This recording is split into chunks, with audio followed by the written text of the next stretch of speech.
Halo, Assalamualaikum warahmatullahi wabarakatuh. Jumpa lagi dengan saya, Freddy Sudaryanto, di channel YouTube-nya Freddy Sudaryanto Spot. Masih seputar kasus Jalan Cagak, Subang. Hari ini, pagi ini, saya akan coba sedikit membahas kembali adalah masalah sketsa. Yang memang ini adalah hal yang, informasi yang sangat mengejutkan, yang dirilis dari Polda Jabar, Kombes Yani. Sketsa itu kalau kita lihat, itu dilihat dari belakang dan dari pinggir. Kenapa tidak dari depan? Nah, ini permasalahannya, pertanyaan kenapa tidak dari depannya. Berarti yang melihatnya itu ya dari belakang dan dari pinggir. Kalau kita lihat kembali lagi, siapa sih ini sebenarnya yang memberikan informasi ini? Saksi mana yang memberikan informasi tentang sketsa ini kepada pihak penyidik? Mari kita runtun satu-satu daripada saksi. Saksi yang kira-kira melihat, karena ini kejadian di TKP ya, TKP. Jadi adakah saksi yang melihat di TKP seseorang? Nah, coba kita lihat ke belakang, kita runtun ke belakang. Adanya seorang pengendara motor yang jam 11 lebih, itu melihat ada 5 orang di TKP. 3 perempuan, 2 laki-laki sedang mengendari motor. Apakah yang bersangkutan bisa melihat wajah daripada yang 5 orang itu? Sangat kecil kemungkinan untuk bisa dilihat karena yang bersangkutan memakai motor, apalagi dengan kecepatan 60 km per jam. Ini sangat-sangat tidak mungkin dia bisa melihat, apalagi dalam keadaan malam hari. Jam 11 lewat 45 kalau tidak salah ya. Kemudian saksi mana lagi yang kira-kira melihat suatu pergerakan di TKP?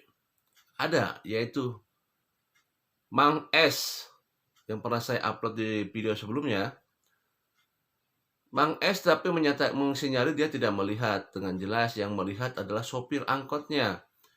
Jadi Mang S sedang ada di angkot dan sopirnya itu sempat marah kepada pengendara mobil Alphard yang lagi mundur, yang lagi memarkirkan kendaraannya, sehingga si angkot ini terhalang. Ini informasi di media.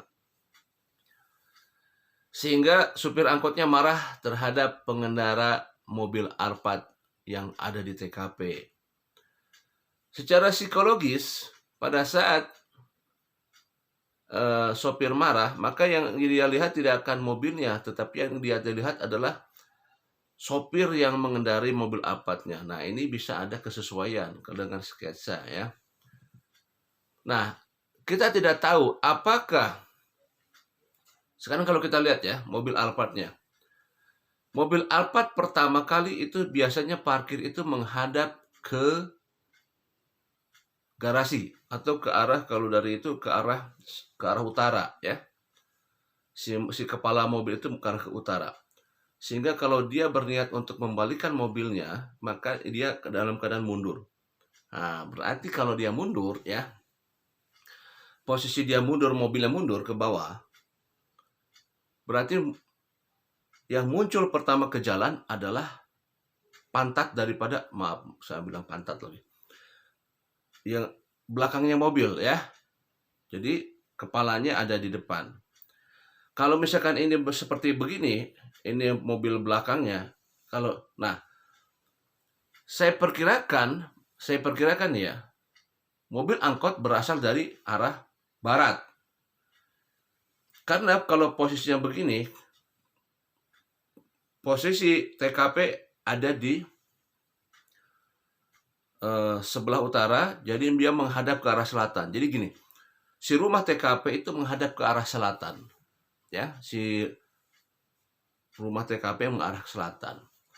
Nah, kalau rumah TKP mengarah ke selatan, berarti si mobilnya menghadap ke utara, dia itu mundur ke bawah, maka ada kemungkinan adalah si angkotnya berasal dari arah barat. Ya, tidak mungkin kalau dari arah timur. Karena kalau dari arah timur tidak akan terhalangi. Nah, kalau dari arah barat, karena jalan ada di kiri, ya, posisi di Indonesia itu kan di kiri ya, maka dia akan, posisi angkotnya akan terhalangi oleh posisi Alphard pada saat mundur. Nah, permasalahannya sekarang adalah, kalau posisi seperti ini, ya, ini mobil angkot, ini mobil Alphard, pantatnya terhalang, berarti posisi supirnya ada di sebelah kanan sana. Kalau si sopir Alphardnya tidak keluar dari mobil, atau sebaliknya, si supir angkotnya tidak mendekati ke sopir Alphard, ini kecil kemungkinan akan terlihat si sopir Alphardnya, ya. Nah, sekarang kalau kita lihat sketsa itu dari belakang, ya kan? Dari mana supir angkot melihatnya sekarang? Itu kalau kacanya tidak terbuka, ya, sebelah, kalau si jendela kiri Alphardnya tidak terbuka, baik yang di depan maupun yang di tengah, kecil kemungkinan untuk terlihat si sopir Alphardnya. Apalagi kaca mobil Alphard itu Ray-Ban hitam, ya. Dan ini dalam keadaan masih sekitar jam kurang lebih pagi, ya, jam 6 sampai jam 7. Oke, masih sudah ada cahaya. Tetapi ya itu tadi saya bilang, kalau misalkan si posisi sopirnya tidak keluar dan dia tidak menghampiri ke samping, nah, ya, atau kemungkinan dua, posisi mobil Alphardnya sudah dalam keadaan mundur dan membalikan arah. Jadi begini, kalau ini posisi mobil Alphardnya, dia mundur ke arah, pantatnya ke arah timur, ya. Nah, kalau kemungkinan pada saat ke arah timur, ini ada kemungkinan bisa terlihat, sehingga kepalanya menghadap ke barat, mobil dari arah barat datang. Nah, ini bisa kemungkinan kalau seperti ini, ya. Jadi pada saat mobil turun dari TKP, kan itu kan di atas ya, si garasi itu ya, turun ke bawah, dia membalikkan pantat dari mobilnya ke arah timur. Saya membayangkan TKP ya, saya sambil membayangkan di TKP. Mobilnya ke arah timur, ke arah Jalan Cagak ke sana, ya. Nah, dengan maksud dia mau membalikkan lagi ke sini. Nah, ya. Nah, ini kemungkinannya ya. Jadi pada saat dia mundur kepalanya ke sini, ke arah timur, kemudian dia maju lagi ke arah selatan untuk memposisikan posisi pantatnya ada ke arah TKP, ya. Jadi dia memposisikan arah pantatnya ke arah TKP. Jadi dia masuk ke arah selatan kepalanya. Nah, kemungkinan adalah pada saat posisi inilah mobil angkot terhalang. Andaikan memang kalau pada saat posisi seperti ini, maka bisa terlihat sopirnya oleh sopir angkot itu. Jadi sopir Alphardnya dalam keadaan posisi sudah memarkirkan, ya, sudah memutarkan si mobil Alphardnya dengan posisi pantatnya sudah ke arah TKP. Jadi dia tinggal mundur saja. Jadi pada saat dia memarkirkan, karena ini kan, karena gini, akan terjadi perlambatan daripada angkot itu pada saat terjadinya gerakan yang lambat daripada Alphard. Di mana gerakan lambat Alphard? Gerakan lambat Alphard itu pada saat gerakan yang sulit untuk gerakan yang lama pada saat dia memutar. Karena kalau tadi poin pertama pada saat baru mundur ya, kecil kemungkinan ini. Kenapa? Karena kalau pada saat ada angkot lewat, kalau dia pada saat mundur, ini pasti pergerakannya cepat. Kenapa? Pada saat diklakson oleh mobil angkot, tang-tang, dia pasti maju lagi ke depan. Tidak akan hitungan detik, dia akan lewat lagi angkotnya. Tetapi kalau sampai misalkan terjadi bahwa supir angkot itu melihat, berarti ada pergerakan mobil Alphard yang lama. Nah, kemungkinan yang tadi saya sampaikan adalah adanya pergerakan mobil dari pantat mobil Alphard menuju ke timur, kemudian kepalanya maju ke arah selatan sehingga posisinya ada ke pantatnya di arah ke TKP, kemudian dia mundur. Nah, kemungkinan pada saat dia kepalanya menghadap ke selatan dan pantatnya menghadap ke TKP, disinilah mungkin supir angkotnya terhalangi karena terjadi gerakan yang lama dari mobil Alphard. Jadi bisa dibayangkan, ini yang bawa mobil kurang canggih, ya, kurang mahir. Kenapa?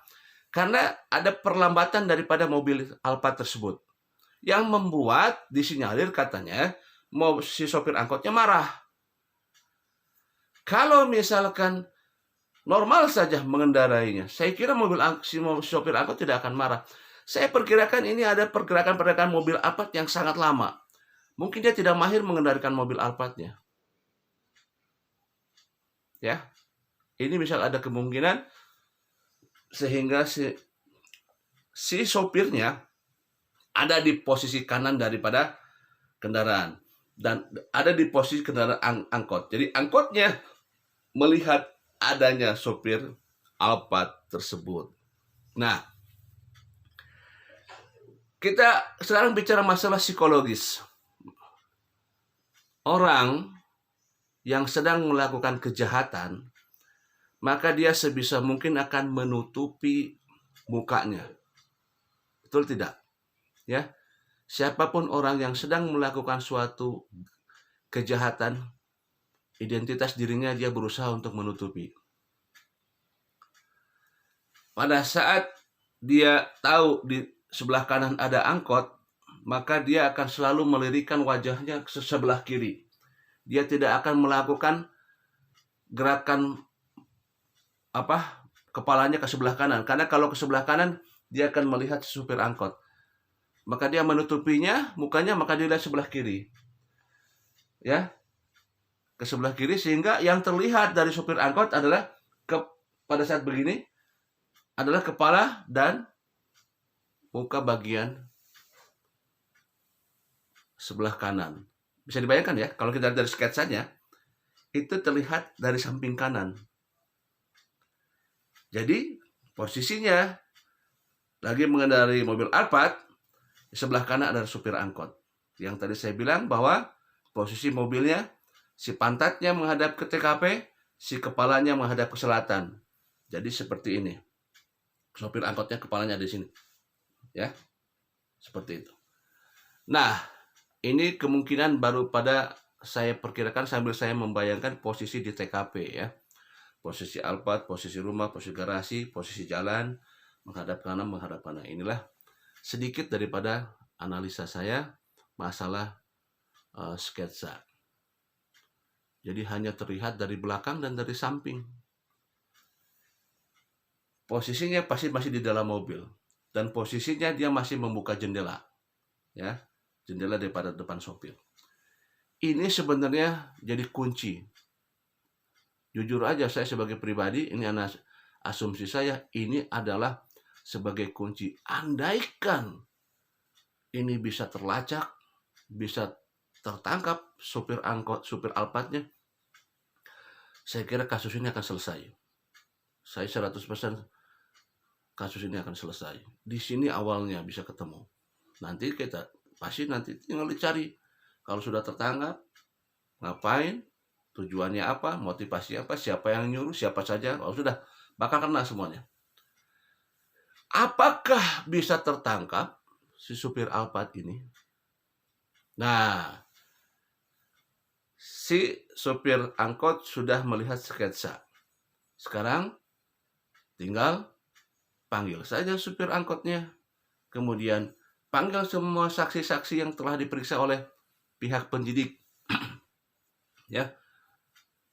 Kemudian cocokkan, pertemukan supir angkot dengan beberapa saksi. Si A, si B, si C melihat enggak? Karena begini, dari kulit wajah, ya, dari kulit dari kulitnya, warna kulit, jelas itu sudah jelas pasti dia akan hafal si supir angkotnya. Dari bentuk wajah, kepala, rambut bisa melihat ya. Oke, kita sekarang sudah ada 5 bulan. Kalau misalkan di pertemuan sekarang, kalau yang dulunya pada saat kejadian dicepak, mungkin sekarang dia tidak dicukur-cukur atau dia tidak digunting-gunting rambutnya, mungkin bisa saja jadi panjang ya. Bisa saja jadi panjang. Jadi tidak cepak ya. Bisa kemungkinan. Nah, kemudian warna kulit. Dan yang paling penting adalah bentuk badan. Ya. Sopir angkot akan kenal dengan bentuk badan. Oke lah, kalau misalkan si kacanya turun semua, maka akan terlihat setengah badan atau sebahu lah ya. Kalau misalkan yaitu tadi kaca dari jendela mobil Alphardnya turun semua, maka akan terlihat sebahu atau sedada ya. Seperti itu. Dan itu pun akan terlihat bodinya. Apakah bodinya besar seperti saya? Apakah kecil seperti siapa yang kecil ya? Yang punya kecil aja lah. Jangan saya sebutkan nanti. Ini lagi mengarah. Kecil ya. Kan itu bisa ngeliat. Kalau saya yang nyetir, pasti dia ingat. Contoh lah ini kalau saya yang nyetir ya. Badannya besar kan? Akan ingat. Pada saat dijejerkan ya, saksi-saksi. Oh itu badannya yang besar itu. Nah, bisa terlihat. Atau, oh itu kecil badannya. Nah, itu juga bisa terlihat dari bentuk badan ya. Tinggal nanti sama pihak penyidik jadi itu si sopir daripada angkot itu tinggal dipertemukan dengan semua saksi yang pernah ada di BAP. Pertanyaannya, kalau semua saksi sudah dipertemukan oleh pihak kepolisian dengan yang bersangkutan, yang tadi sopir angkot, kalau dari semua saksi itu tidak ada, maka akan semakin berat lagi kepolisian untuk menemukan siapa pelakunya. Berarti pelakunya di luar saksi semua. Berarti si sopir Alphard itu di luar saksi yang sudah di BAP. Ini akan semakin lagi mempersulit. Karena kalau si supir Alphard ini udah kena, selesai semua. Tinggal diruntun semuanya. Ya, kita berharap semoga kepolisian dalam waktu dekat akan cepat merilis, walaupun apa yang disampaikan oleh Kombes Yani bahwa kasus ini mengalami kesulitan yang luar biasa ya. Tapi tidak ada kejahatan yang sempurna. Karena Tuhan melihat. Dan Tuhan bisa punya skenario. Tuhan punya skenario lain di luar kemampuan manusia. Kalau waktunya kata Tuhan, kata Allah ketemu, maka ada jalan. Ingat, kejahatan tidak ada yang sempurna. Assalamualaikum warahmatullahi wabarakatuh.